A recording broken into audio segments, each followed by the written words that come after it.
You're listening to Punisher Waterfowls, the Union 0430 podcast. Brought to you by Real Geese Decoys, the most technologically advanced silhouette decoy on the market. First Light, the best hunting gear on the planet. Go farther, stay longer. And Ducklander Calls, tradition, education, and quality, built to hunt. Hey everybody, welcome back to the Union 0430 podcast, episode 194. Man, it is good to have just the three of us. We're missing Mark tonight. Mark's on another search and rescue. I don't know if it's an actual search or if it's more training. He didn't really say, but if it's an actual, his fancy shirt on. He did have his fancy shirt on. So, sending out nothing but big love, thoughts, and prayers to whoever needs help, and to Mark and his whole team to be safe and that whole bit. But Philly comes out of the abyss and joins us this week. So Craig, you and I were on last week with Brooke Richard. A great fucking, oh, there it goes. First F-bomb. What did I say before we hit record? Let's not be swearing. Let's cut out the F-bombs, and I'm not 2 minutes in and I'm dropping an F-bomb already. Yeah. So, but anyways, great episode with Brooke that dropped last week. We'll get more into that as the show goes on. But Craig, welcome. Philly, welcome. Just us, and we're just gonna chew the fat for the next 60 minutes or so, and have a time, as I like to say. But we had to thank our sponsors of Real Geese Decoys, who's been a sponsor from almost day one, Phil. Like, I think we may have been in like 10 episodes when Craig jumped on as a sponsor. Craig. It was shortly after he came on the first time, right? Yeah, Craig would have been the first, and God bless you, Craig. You've been nothing but amazing to us, and obviously, like, Real Geese is like, I don't care what anyone says. Real Geese is the front runner. Absolutely. In I slab agree with decoys, like 2D decoys. Absolutely. 100%. Like there's no question. There's no comparison. No, I agree with you. If you want like a budget decoy, Craig still makes the best. Mm-hmm. And if you want that premium, like elite, indestructible, will last you 40 years decoy, Craig still makes the best. Yeah, that's the cool thing, the variety. So there's only one option. Yeah. Let's get into, we'll touch more on that, because that's a good thread that I want to go down. Not to knock anybody else's product, but there's a couple things I want to say, and we'll touch on that. So we've got Real Geese, we've got Ducklander Calls. Phil, you're a big fan of Bobby. I'm a big fan of Bobby. We've been using his calls forever. Craig, do you have a Ducklander call on your? No. Oh, gonna have to fix that. I mostly try to avoid using calls in general. Well, mine are just mine's just decoration, really, buddy. I only call when I'm alone. When I'm with the boys, I don't do any calling. The boys do all the calling, 100%. And so Bobby is a sponsor. Thank you, Bobby, for coming on, and as well as First Light. I'm wearing my First Light swag tonight. Haven't been showing them enough love lately. So Philly's wearing his too. So First Light and of course the voice of the Union 0430, Captain Jeff Coates, who is just filling everybody's feed right now with Scoter decoys. Dude, and dog training, but running the do you see, like, I've tried decoy carving, and it's not easy, especially for a lunkhead like me that has no artistic talent whatsoever. But you watch Jeff, like, cutting out that cork, like, dude, it's just zoom with his tools. In fairness, I think he's done half a dozen or so. Well, he has done a lot, but it's still impressive when I watch him and see how fast he's doing it. But anyways, thank you to all our sponsors. Thank you to Jeff for doing the intro for us, and always always being there as a sounding board for me, especially when I've got questions and stuff regarding, the show and growing the brand and all that stuff. So can't thank you all enough. And I don't want to really come out and say this, but I think having 3 sponsors for a show is about the max that you want. Do you know what I mean? Like, it would be nice if you had a copious amount of money being dropped into your bank account as sponsors, but then you've got to thank them. A lot of dynamics and everything. And well, if I'm going to listen to a show, the last thing I want is to spend the first 10 minutes listening to sponsors. That's just me. I don't want to listen. Hey, thank this guy, thank this guy, thank this guy, thank this guy. I don't want that. 3, I think, is the magic number. For me, it is anyways. I'm happy with it. Sure, you can throw more money at the show if you'd like. That's fine. But I don't think having more than 3 sponsors, I just think it becomes too much to thank, and it sort of waters down the thank you. Like, just kind of, yeah, well, things like it dilutes the content. I was just going to say the exact same thing. Yeah, that's what I feel like. Hey, listen, and again, this is our thoughts. This isn't throwing shade on anybody. If you want to do that, do that. It's just it's not my thing. I'm not interested in spending 10 minutes thanking everybody. I like doing the quick. I got 3 people to thank and Jeff Coates. So 4 people. And I'm happy with just doing that. Yeah, like we keep it small, we keep it real, we keep it intimate. We're like we're intimate. Not right. We're not some big like conglomeration. We're like, everybody and their cousin is, pumping stuff our way. Like, we keep things small, so like things don't get missed.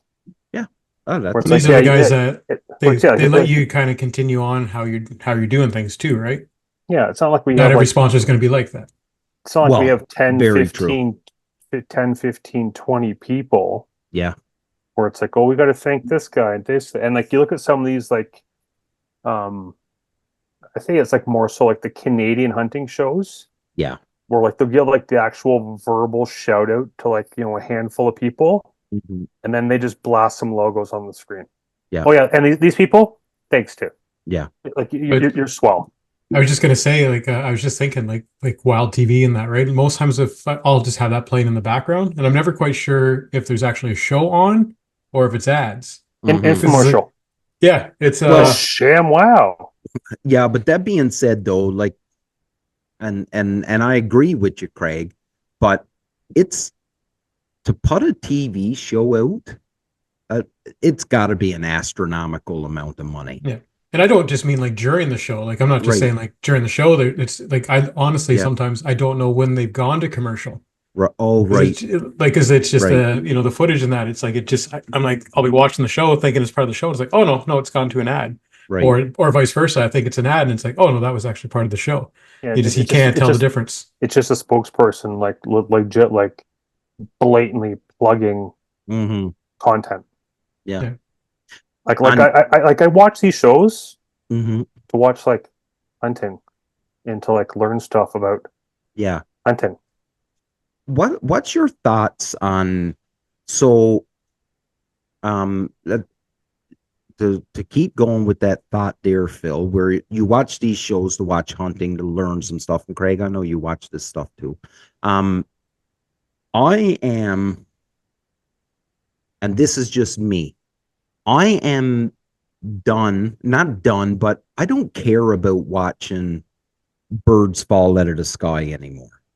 Do you know what I mean? Like, I like to watch, I like to be entertained. I don't get entertained anymore by watching dudes open up on a flock of birds anymore.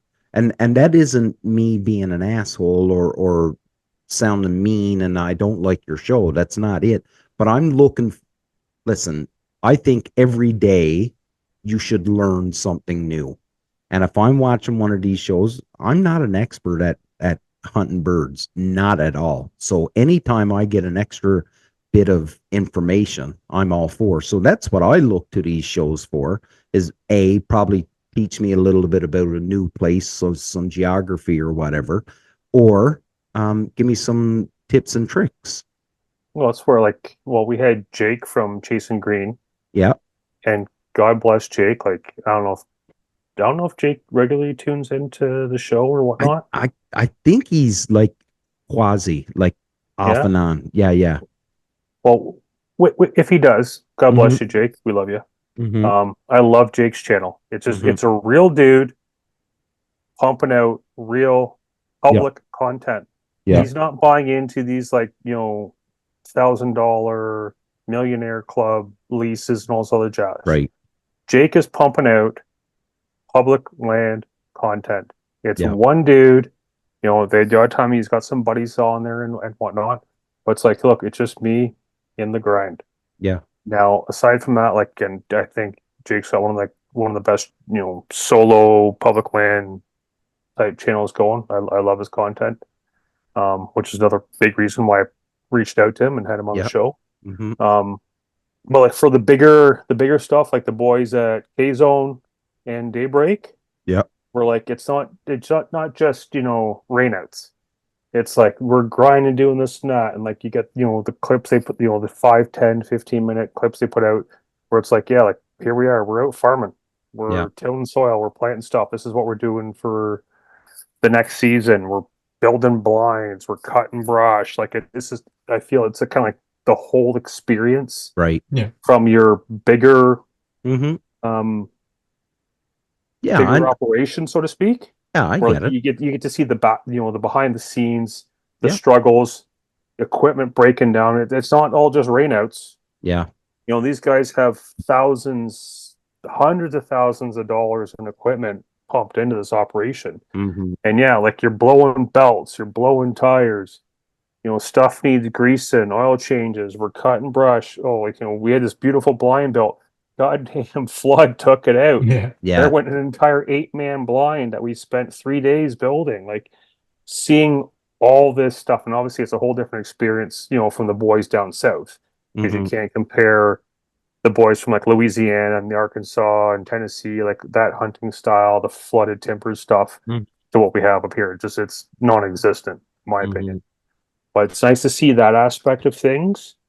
But then again, the solo public land hunter that's out for the grind, it's amazing to see the struggles they go with, like driving, trying to get maybe a hunt or two on some private, and the farmer's like, no, we've already got some hunting, no, we don't like hunting, no, it's not our thing. It's being able to see the broad spectrum of what people go through, from like the little the little guy to the whole big, like for lack of a term, like corporation style things. Yeah, I know what you're saying. That was very long-winded. Although like you said, Phil, like there's watch some of these guys, especially in the south, maybe can't relate, but at the same time I'll find sometimes when I'm watching it, it's like I've found like one little spot, like I've got some actual flooded areas around here where it's like, okay, it's obviously it's not going to produce like down there, but it's a very similar setup. So it's like, all right, like how are they setting up? What can I maybe try and make work up in this one little pocket or something, right? That again, it's not the same, but it is. It is. It's the same similar. But different. Yeah, the same similar but different scale, right? But yeah, but it's like, and I still like to watch birds fall once in a while. Like I like a good mix. Like because again, like I don't shoot limits almost ever. Yeah. And so it's like I don't mind watching a couple of clips and I like to see those clips of the birds falling. But I also, the one thing I always get a laugh at and I love to watch is when you're watching an episode and like, they need 1 or 2 more birds for a limit or something, right? And you just get that one lone bird coming in and they just one guy gets up and drops it. Yeah. And because especially for me, it's like that just blows my mind that somebody, especially when you got a group of people sitting there and you're that one guy that's got to stand up. Yeah. And it's like, nothing. They got it like it's nothing, right? So I'd say I like watching that kind of stuff. Well, don't get me wrong. I like watching like birds, but I just don't want to see. So if it's a 20 or 30 minute episode, I just don't want to see birds falling for 20, Yeah. 30 minutes and different angles of birds. Like I watched a show the other day and I watched 3 different angles of the same birds getting shot. Yeah. Because of the way that the birds folded, you can tell that it's the same shot, right? So it was 3 different views of the same shot. I get it. It's hard to fill that time frame and everything's got a line. You got to be on a smasher of a hunt to be able to get 30 minutes of finish of video, right? So I get it, it's hard, and I'm not chastising anybody by no means, but it's just I like to see I love hearing when they're coming on the left, Mhm. and then watch them work, shoot, watch a couple birds fall. The thing I love the best is when somebody starts laughing because somebody fucking missed. Yeah. That's what I love. Pardon? Oh, sorry, F-bomb. Anyways, I'm carry on. dollar in the drawer in the Into cup the there. swear jar. You know what? I've dropped the F-bomb twice and Philly hasn't done it once yet. Yeah. Goose eggs. Goose eggs. But yeah, no, it do you guys remember ever watching a show on YouTube? It was called The Nomad Chronicles. Yeah. Mhm. Those guys were I think, in my opinion, they were the epitome of just some dudes chasing birds and just trying to scratch out limits wherever they can and do their thing. Actually, you know what? Speaking of that, another good one that I've come across these days is Back Down South Clothing. Okay, I haven't heard of that one. Yeah.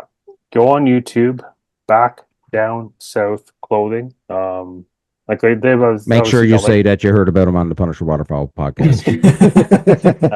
like they've got some swag gear, clothing, whatever else. Yeah, But like their actual YouTube channel, like these guys hunting it, and it's like totally handful of guys, yeah, blue real collar. life struggles. Yeah, blue collar. Yeah, Like get it. boys running out like in freaking running shoes, haul and tail through a swamp Mhm. to get to this hole before someone else does. Oh yeah, These guys sleeping in their boats in a swamp, like Yeah, all yeah, that. yeah. Like again, it's the public land struggles, but like yeah. they smash birds, and it's some like legit good content. Yeah, just looking them up I now. clearly have nothing else better to do with my life than spend it on YouTube. Hey, it's all good, buddy. I want to switch gears. Subscribe. Yeah, I want to switch Like- gears a little bit, boys. And Philly, I'm not sure how much your knowledge is on this, as I'm really just Probably getting, minimal. I'm just getting read up on it now. But we've talked about it on this show about a month ago, maybe more. But this new, the new regulations of dogs crossing the U.S. border. So Oh yeah, you, like everyone like I've actually legit read into the whole because. but Someone sent it. did you see the news? I think it was yesterday or today. So there's been some changes, right? I'm not surprised. Yeah, no. There's been some significant changes. So, and someone, I'm working on getting somebody to come on the show that is an expert on this and can come on and talk about it. And dumb it down for guys like me. But the last I heard is that the Canadian Kennel Club has been involved. They've been involved in. Well, there's the first problem.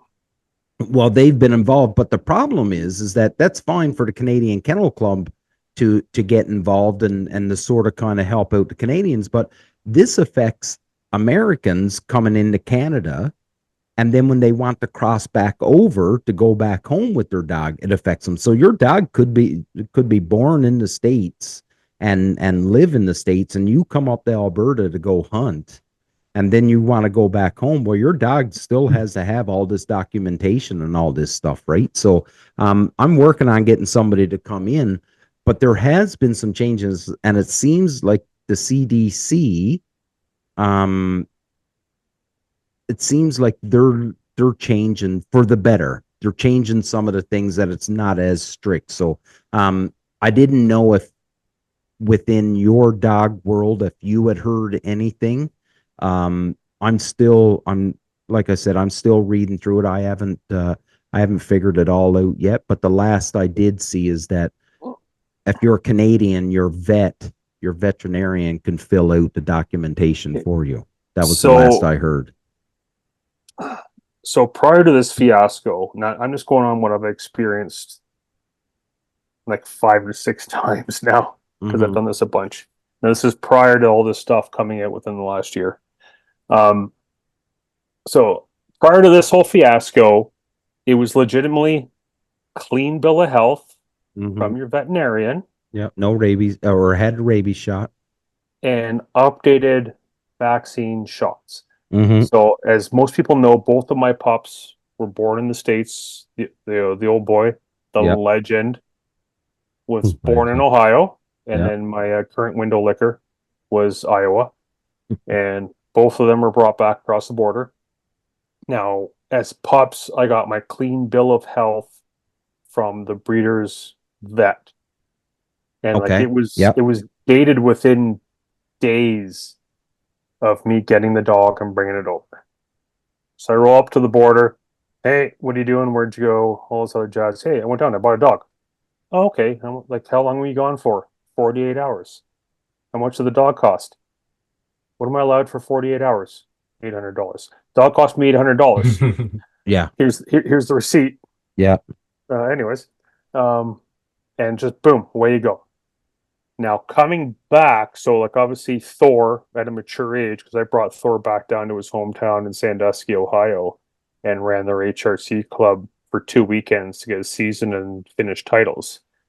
Coming back down, so from like a mature dog from Canada into the US, it was just current state of vaccines. So like it has rabies within X period of time, which is pretty much the only thing they're ever really concerned about, is just rabies. That's it. Yeah. Doesn't seem like they care anything about else. But I had that sheet, dated Stein, Sam, whatever else from the vet, had it in my truck. When I cross over, hey, yeah, I got all my paperwork. Never was I ever checked, but I had everything. Now, moving forward to what was released a few months ago, I want to say there was no interchanging of puppies, or no puppies from Canada could enter, or sorry, not Canada. No puppies outside of the US could enter the US if they were under the age of 6 months. Yeah.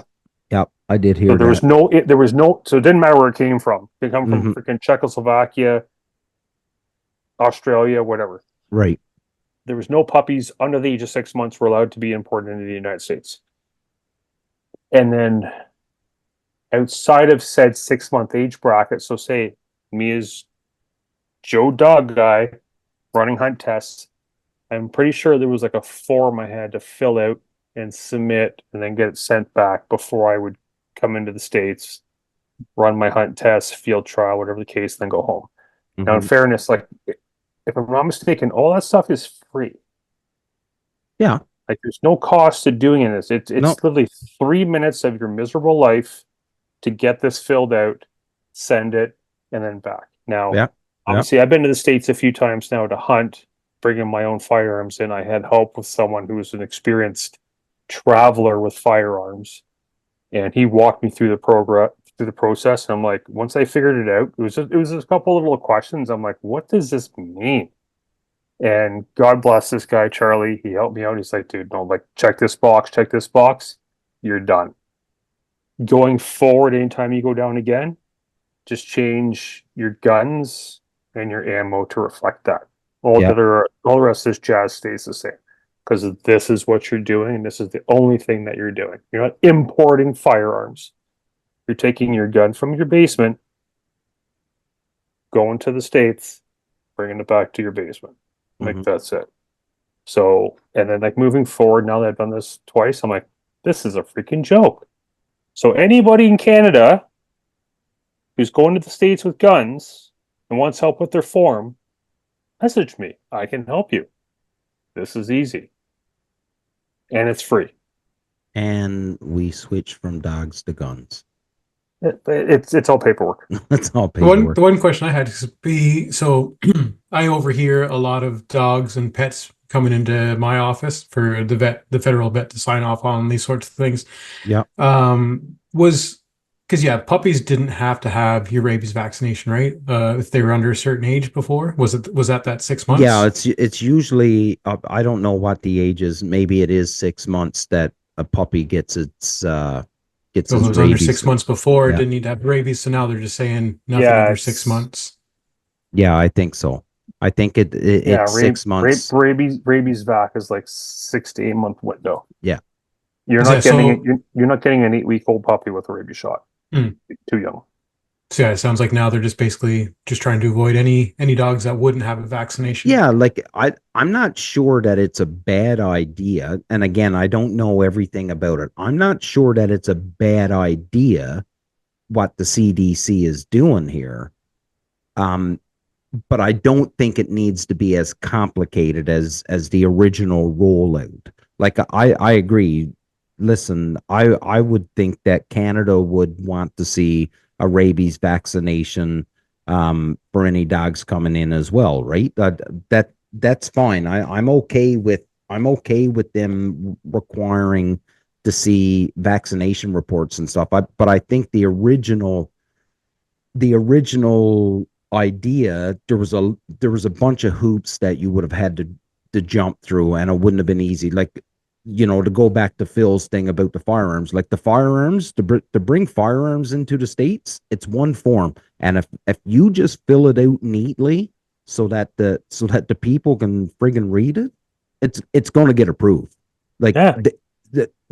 that's all it is. Just fill it out neatly, put in your serial numbers, and send it in. It's free. It doesn't cost any money. In fairness, you can do it online. And you can do it online. Yeah, Absolutely. so if you know how to type and spell your own name, you're laughing.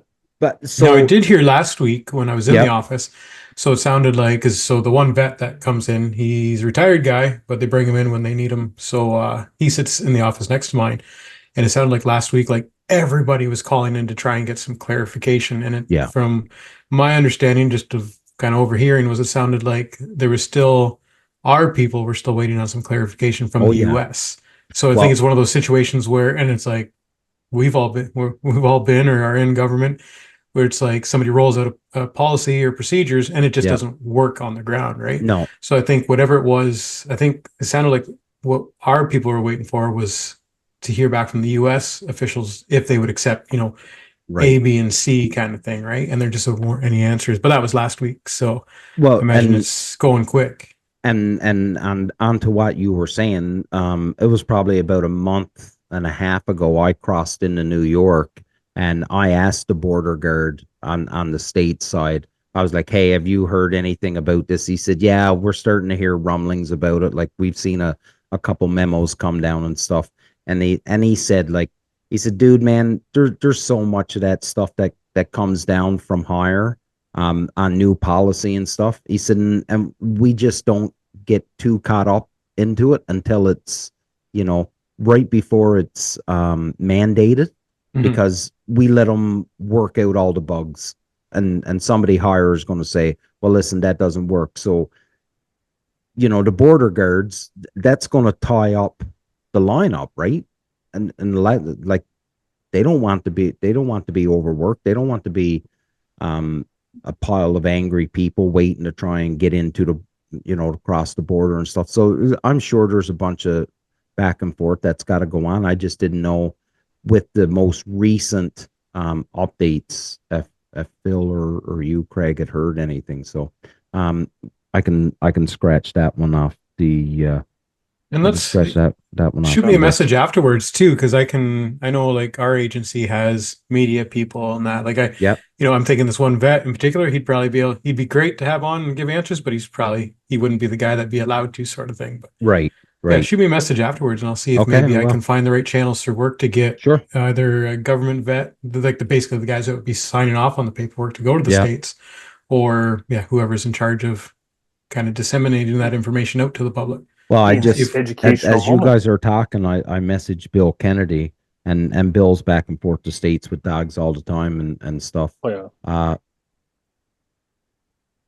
and he said I asked him if he could do the show next week, and he was like, well, no, I'm not around. He said, but I would have to take a couple days to read up onto it. He said it is changing all the time. He said, Yes. just when you think you know what's going on, then the next day something parachutes in and changes. Yeah, sounds about right.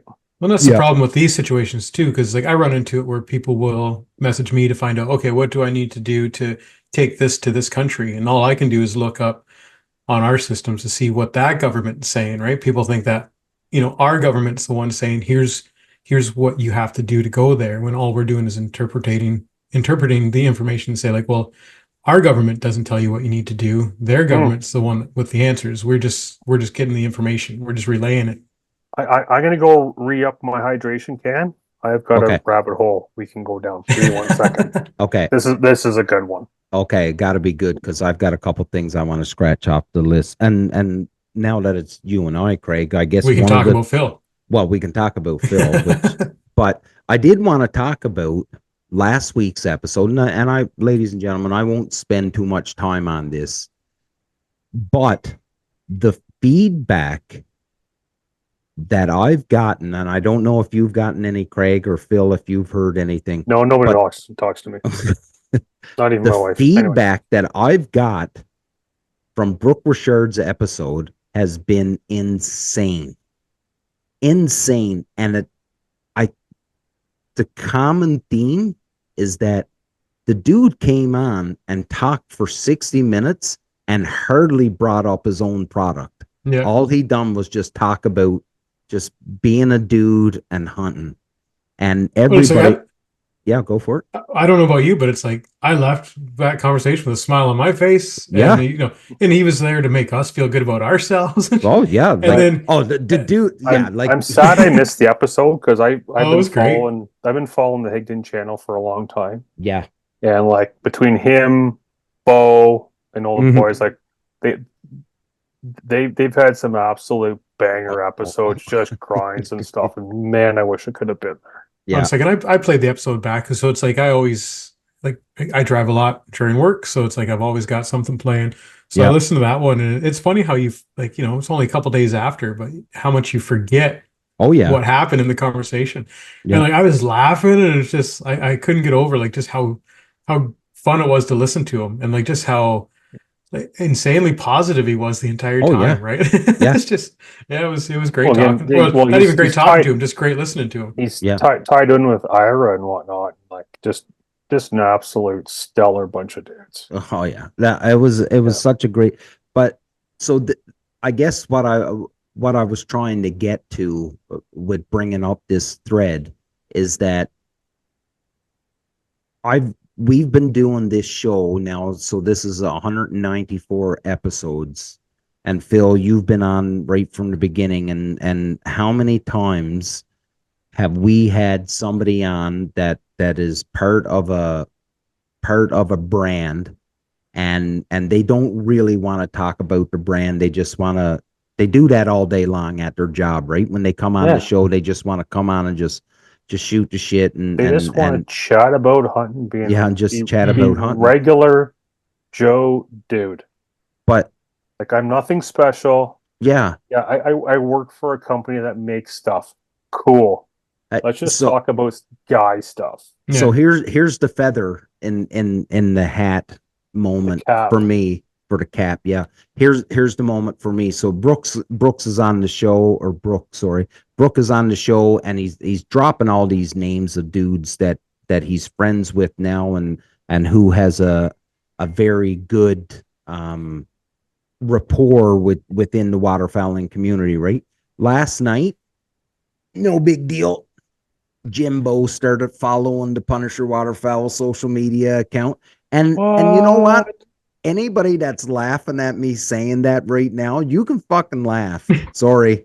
You can laugh, but that's a big deal when Jimbo is following you. I think that's a big deal. 100%, because people don't realize, like, we're just a handful of like regular Joe. Like, Yeah. we are nobodies. Don't kid We are yourself. nobodies. We are You're absolute nobodies. We're a handful of guys with Yeah. nothing better to do with their life Mhm. for 90 minutes a week. Well, Yeah. and the cool Yeah, thing like, is, that's all we are.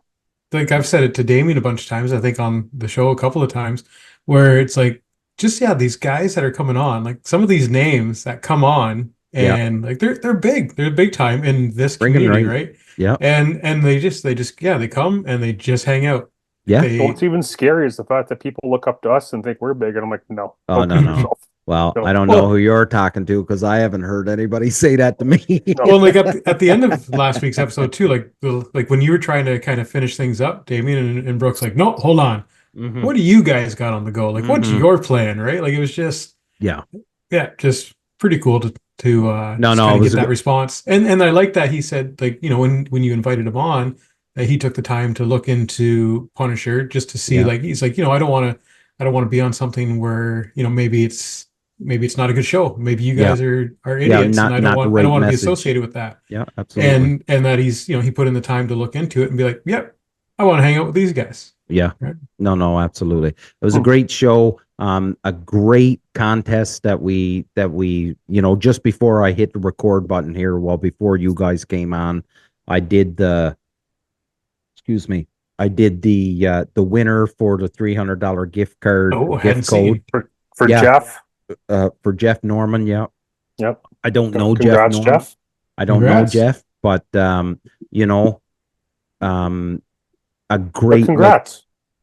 I sent Buy that. some cool shit. Yeah. So Bobby Hayes, it was Bobby Hayes' idea, right? He had said to me, and he was like, dude, why don't you reach out to some of these people that come on the show and stuff and ask them for a little bit of something so you can do some giveaways and try and grow your YouTube channel, right? And I was like, okay, yeah, that's a good idea.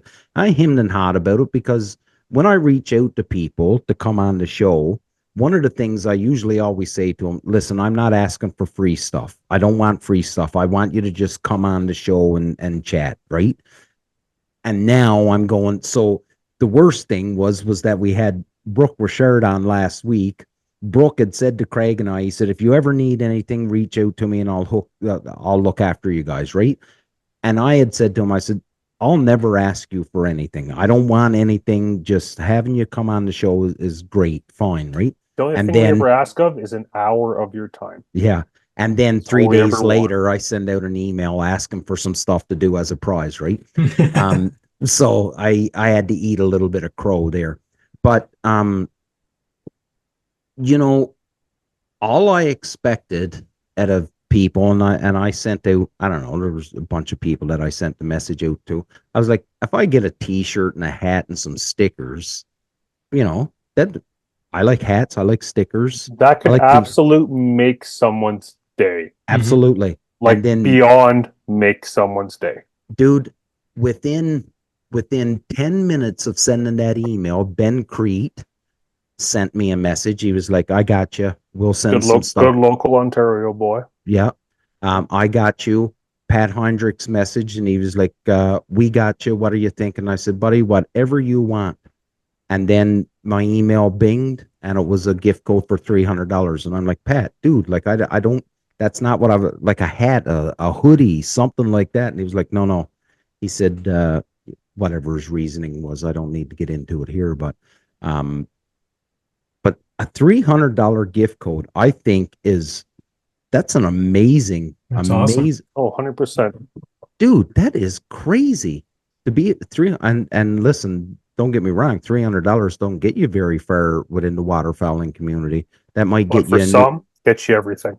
well, and it's definitely, it's often going to be the difference whether you even think about buying, absolutely, that one thing or the pile of new decoys that you've been kind of absolutely, holding off on, right? 100%. So, Jeff, if you're listening, in a perfect world, you would go down to Pat's and buy nothing but Punisher packs from Real Geese, but I'm not going to try and pressure you by no means. But Jeff, enjoy it, buddy. Thank you so much for following us and the kind message that you'd sent out and stuff. So that, I think that contest was a success. And Phil, I know you had, when we were talking, about this, you had said, "Listen, we've got to ramp things up because the 200th episode is coming, Oh and yeah. and we want to make this a banger, right?" So the 200th episode is gonna have some amazing giveaways, but leading up, prizes for everybody. yeah, we're gonna bring Oprah on, and she's gonna Yeah. talk about this. But So I don't know, like obviously none of us ever follow Oprah, but there was like an episode in Oprah like 25 years ago. oh no, She it's gave her a free Christmas. car. Yeah, that's her Christmas thing. She does when she used to have her show every year on Christmas. It was just This started giveaways. like 20 something years ago. Like Oh yeah, like Yeah. there's one episode she handed out a free car to everybody in the audience. And I can't remember what the car was. Yeah. Like it was like nothing. Like it wasn't a Corvette, but no one Pontiac Oprah was Aztec. no one you Oprah get was a Corsica. You get a Corsica. Everybody gets a Corsica. Hey, you get a K car. My mom had a Corsica. Oh yeah. It was like the 4-door Beretta. Oh, dude, remember the Beretta? My uncle had 2 of them at one point, like at the same time. Well, anyways, here's a fucking rabbit didn't put hole. no decoys in the back of that thing. Yeah, here's a rabbit hole for you. The Chevrolet Z24 said Cavalier. 2.4, buddy, 2.4, bro. That was money where I grew up. If you were rocking that car, ooh, boy, that was an elite sports car. It was a sports car. We'll go with that. Yeah, we'll go with that. But anyways, we're gonna change avenues now. I'm gonna change avenues. Oh yeah, you have. Because I've got something to say. Uh-oh. So this is going to be a bit of a quiz. Oh, I thought maybe it was airing of grievances. Oh. Well, there's going to be grievances. Best Don't of you us. worry. There's going to be a little Q&A for us, and then I'm going to go off on the right field tangent. So bear with us, ladies and gentlemen. If you have a question about like hunting gear, what decoys to use, what camo to use, what gun choke, ammo configuration, all this other jazz, would you feel confident in using Facebook as your platform to ask that question? Like, don't make them out none of a molehill. No, I personally, if I'm looking for gear reviews, I have no problem asking the masses. If you're looking at crossing international borders with equipment, do you think Facebook is a good platform for you? Yeah, or should you call the CBSA?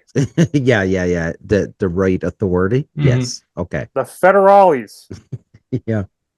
Okay. Yes. Okay. So I got into it. I got into it with some clown on what was it, like hardcore waterfowler. Obviously, he's an American. Mm-hmm. Hey, I'm looking to come up to Canada with like an ATV. Like, is this cool? I'm like, I think you should call the CBSA. Yeah. Like, that's probably your best bet.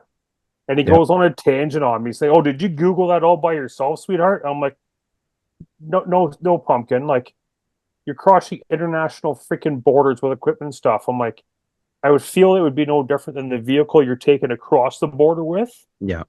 But why don't you call this the federales? Yeah. The people that are going to say yay or nay whether your little sweet tush crosses the magic line or not. Mm-hmm. Call the federales. Ask them. Zuckerberg ain't going to give you the right answer. And he didn't like that too much. Well, I do believe that we are in the generation or in the timeline where it's weird because Facebook's not going to solve all your life problems. Google has the answer to everything. Not really. Well, buddy, if Google don't have the answer, you're not typing out your question properly. You may have to read. You might have to read and go through some legislature. You have to learn how to read, but we are at the time in existence where instead of typing that question out at Google and getting the official answer from the government through their policy, you would go to Facebook and rely on Jim Bob Callahan to give you has three teeth and he's dating his cousin. Like if I have a problem with my car, like it's making random noises and stuff, Mhm. I don't take it to the post office. I go to a goddamn mechanic. Yeah. Like, if you're having questions about crossing international lines, Yeah. call the federales. But this fine young gentleman couldn't grasp that concept Yeah. and thought I was an absolute whatever for stating such. Clearly, I may have embarrassed him. It's a good possibility. But, like, I'm sorry, there's just certain things you don't address on Facebook. Like, again, Or equipment reviews, or like, what do you guys feel is the best dog vest for my dog? Here's the size. If I'm just getting into hunting, should I go with a pump, semi, 12, 20, or 26, 28-inch barrel? Like, these are questions that are suitable for Facebook. Federale stuff.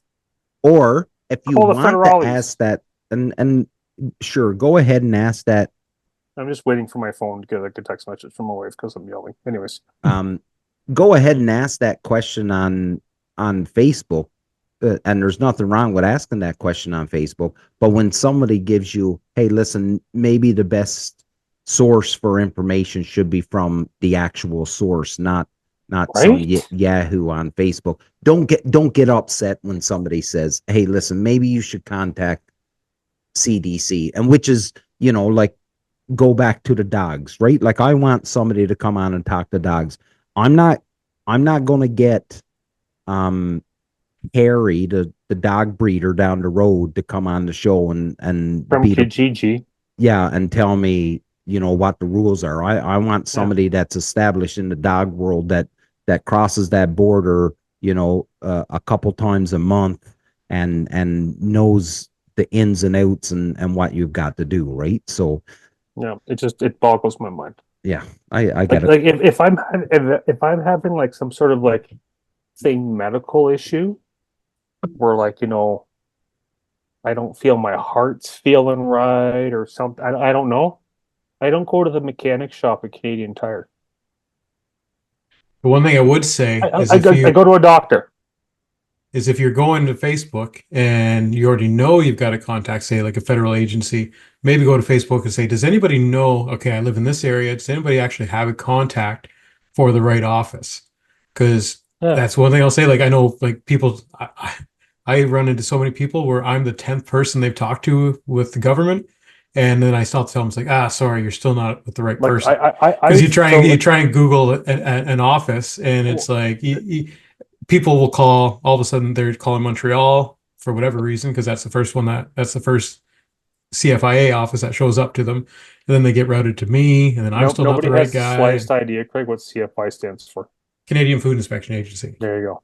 But basically, anytime you're looking for a government office, you will never find the right office within the first 10 numbers that you call. True. But like, shoot, I was gonna say something. Oh, so like, one of the answers on this side. So like, this guy was like looking to like legit like just bring his ATV over the border, and one guy answered, "Make sure it's pressure washed beforehand." I was gonna say, make sure there's no soil on it. Yeah, that was his answer. Make sure it's washed.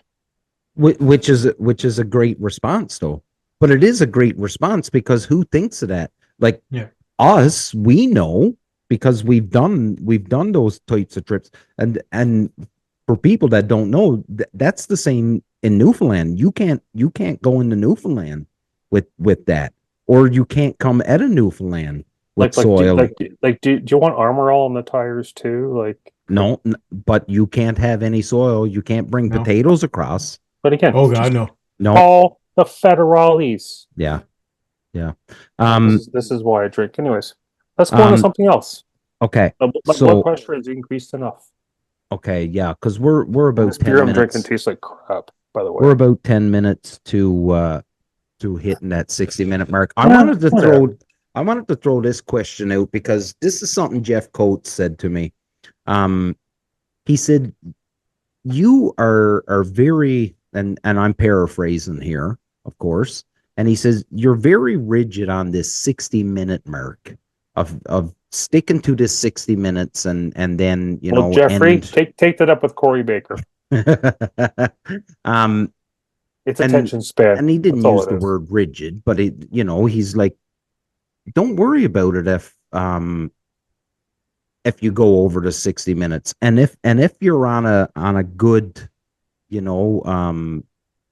talking point and it goes and it's a good guess, well, maybe you can make 2 episodes out of that. I was just going to say that. Yeah. So I guess, for anybody that's still listening to the episode, if you haven't gotten totally, forgotten about us or trying to tune us out, is that something that you would like? So instead of me, when we have a guest on and the guest is just rolling, right? So I used the example of Brooke Richard last week. Like, I think we could have done another hour with Brooke Craig easily. Oh yeah. But is that something that people would look forward to? And you can fire me a message on social media or whatever, and just say, yeah, keep going, keep rolling. So, I don't need it to stop at 60 minutes. I think for the most part, like attention span wise, like an hour, like that 45 minutes to an hour is your cap. Mm-hmm. Just like you look like a lot of us, like guys are listening to the shows, driving to work, driving home from work, whatever the case may be. Yeah. There's an actual musky fishing podcast that I follow called Ugly Pike. Chris and Frank, they're local boys here in Ontario, producing an amazing beer as well, if you guys are into that. But there's a lot of times where their show goes beyond like that kind of like their cutoff mark. Yep. And they'll actually take like the whole talk with their guest and they'll cut it in half. Okay. So they'll do like, again, like how we do like with our, like how you plug in our intro, thanks to our sponsors, Jeff does this thing, whatever else. They'll do that. And then there'll be the show itself. And then it'll kind of fade out. And one of the boys, whether it be Chris or Frank, they'll jump on. Like, yeah, okay, tune in next week for the other half of the segment. Okay. And then a week later, they release the next half.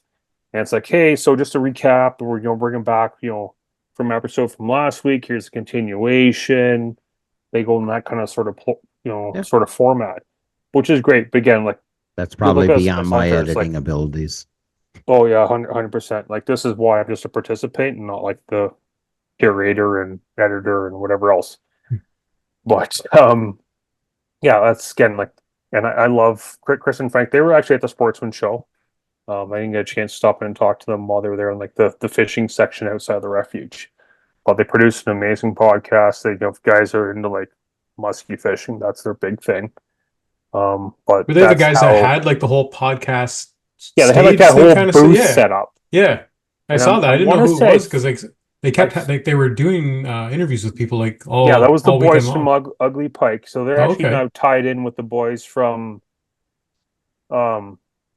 Reno and Angelo Viola. Well, see, I thought it was them in the first. I thought it was Reno and Angelo. So their kind of parent company. Oh, okay. Is now, I think, partnered and overseeing with the boys from Ugly Pike. When I saw it originally, I assumed it was the Fishing Canada one because I know they do their big long format podcast. Yeah, so they've got like a big parent thing that's punching out for fishing related podcasts, and I think the boys from Ugly Pike have now paired up. Like that. I know the boys from Ugly Pike have paired up with them. I also know the whole logistic thing as to what they're doing and what, but again, amazing content for the boys that love musky fish and stuff. Which for those who know, I love my musky fishing. It's a great show and stuff. But I want to say, if I'm not mistaken, I think, God bless her, Nicole Vichelle was on there. She was, I remember I think she put it out there that she had done a podcast with them. I think she hooked up with the boys and did a show, and God bless her. I'm not jealous at all whatsoever. Hot. I hate you. Anyways. No, we love you, Nicole. You're the best. But, yeah, I think, like, again, before Damien buggered off and probably went to go outside and take a leak outside his garage. Like the 45 minutes to the hour mark is, again, for us, squirrel brains. Like, it's the magic number. But there's nothing saying Yeah, you can't split we it up. can't record a show Right. for an hour and a half, an hour and 40, Yeah, and split and it then in just two. cut it in half and have like two smaller shows. No, And I think that's a it good. depends on what's happening too, right? Yeah. Yeah, if there's like last week, if it went long, I don't think anybody would have tuned it out or anything. Yeah, But if it's like the three of us just sitting around talking about a bunch of nothing, then it doesn't need to go for an hour and a half right. or anything, right? That needs to be cut off. But I Yeah, think if the momentum's going and you got a good guest or something, or even if it is just three of Let us the and good times roll. we let the actually good have times something roll. legitimate going on, then it's Yeah. if it's rolling and there's momentum behind it, then if it goes long, it goes long. Yeah. No, this is a good point. And I think that's something I'm gonna it's gonna be hard for. I'm a creature of comfort, right? Like I like things. I don't like a Oh, ton of change. what do we want? Change. When do we want it? Not now. Yeah, exactly. And Yeah. ultimately, that's the other aspect too, right? It's your show, Damien. You're the one that's got to Well, deal with putting it out there and editing and stuff like that. So no, but I like I understand Jeff's point because, and just like what you were saying, Craig, like if it's rolling, if the conversation is good and it's interesting and it's something that people want to hear, why cut it off? Right. It's hard enough. One of the hardest things about doing this show is lining up the schedule to have guests to come on, right? Because listen, we record, and I'm not sure everybody noticed, but we record usually on Thursday evenings at 7 p.m. Eastern Standard Time. So it's easy for me. My kids are older. My wife doesn't. And you're gainfully unemployed. Yeah, and my wife doesn't like me. So, so for me, it's We easy love to. you, Trish. It's easy for me to come down in the garage and spend 2 hours down here drinking and talking about duck hunting. But not everybody, small kids and especially if you're in a different time zone than us, well then, it's not an easy task to have a guest come on every week, or to align when we want the guest to come on every week, right? That's And sometimes our time zones get buggered. oh yeah. That's Yeah. happened a few times. It has happened a few times, but Yeah, yes. it is what it is, 100%. I just, when you get a guest on, um, and I do it all the time when I say, hey, listen, you're always invited to come back again.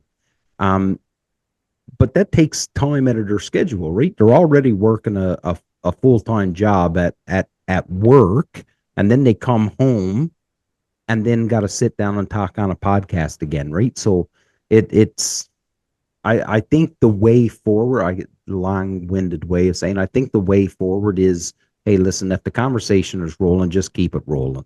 And then if it turns out to be a 90, if it turns out to be a 90-minute episode, we'll make it 2 45s, sort of kind of deal. Yeah. With that being said, there's a couple things that I did want to talk about because I will not have a chance to say this before next weekend. So next Thursday, I will be in Baton Rouge.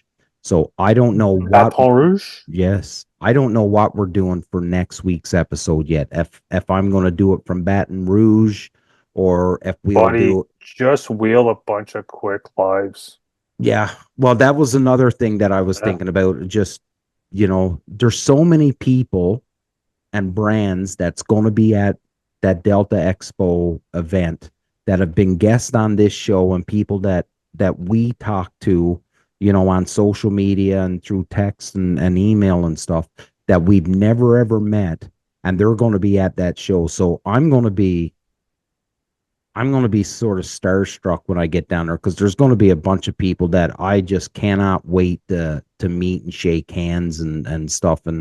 And the 3 days that I'm going to be down there is not nearly going to be enough of time. All I want to see is you go down there, you go see Wade, you throw up a Wade a big high five, you send me a selfie. Okay, I got you. Wade Shoemaker. Yeah. That's gonna be pretty cool to be down there just wandering and meeting fellow everybody. Big photographer and Benelli ambassador. Yeah. Go see Wade. Throw him a big high five from me. it's going to be cool. So, and I'm pretty honored. And this isn't me trying to pump my own tires. So cool your tits there, everybody. But I'm going down with Craig Mintz, right? So Craig Mintz, he needs some help in the real geese booth. So I'm my main job is to go down and help Craig, right? That's the priority. Craig is the priority to make sure his booth is manned and the right message gets out about real geese. The side bit is for me to get some live video and meet like Logan Williams from First Light, and the guys from Higdon and the guys from Boss Shot Shells, and there's Rusty Creasy and all these guys from Real Tree, and there's just so many people that's going to be there. Kyle Smock from Show Me Ducks, he's going to be down there. Like, it's madness, right? And I can't wait. So I think maybe that would be a good idea to get a bunch of lives. But and where I'm going with this is that, excuse me, I do want to get to that 200th episode, Phil, because that is a milestone for us, especially, and Craig, because you've been listening to the show from the time we started. This was only supposed to be something to get us through until the duck season open. And now it's become a weekly thing, and we've been doing it for 2 years, and the 200th episode is coming up. And it is Ew. No, or 3 years, yeah, I guess. It's been because there's a handful of episodes from my last house. Yeah, mine too. Living room. Yeah, mine too. My old house. We're 3 years now. So I do want to get that, and I want to get that 200th episode out before I head to Alberta with Ongaros, because as I've alluded to, we've got a bunch of giveaways to do, and I want to be able to ship that out to the winner after the 200th episode before I head to Ongaros, which is, just about 5 weeks away. So we may have to do a couple shows in a week to try and get that done. Whatever. Sorry, what day do you fly out? To head to Alberta, I think. Down to Baton Rouge. So Thursday morning. So next Thursday morning. So a week from today, I fly out. We do a show Wednesday. Yeah, maybe Wednesday to be. Whatever. Yeah, because if I did the show or Tuesday, Wednesday, does it really matter?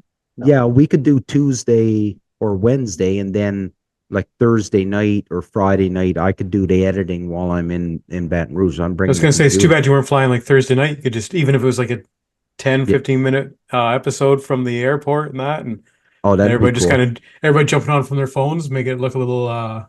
Honestly, we do a show Tuesday or Wednesday. Yeah. If it doesn't drop until like the following Tuesday, right? There's no set in stone. We have to drop shows on Monday. Yeah. No. People can wait. Yeah. I get it. Build. We love you, but you can wait. Yeah, I'm looking forward to seeing any of your lives and stuff like that while you're down there. Important things. My thing is that I've just got to do it, right? Because I get caught up.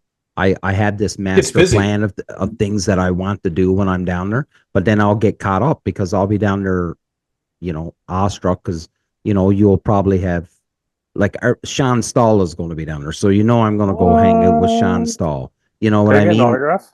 Yeah. Well, I'm going to get him to autograph my tits.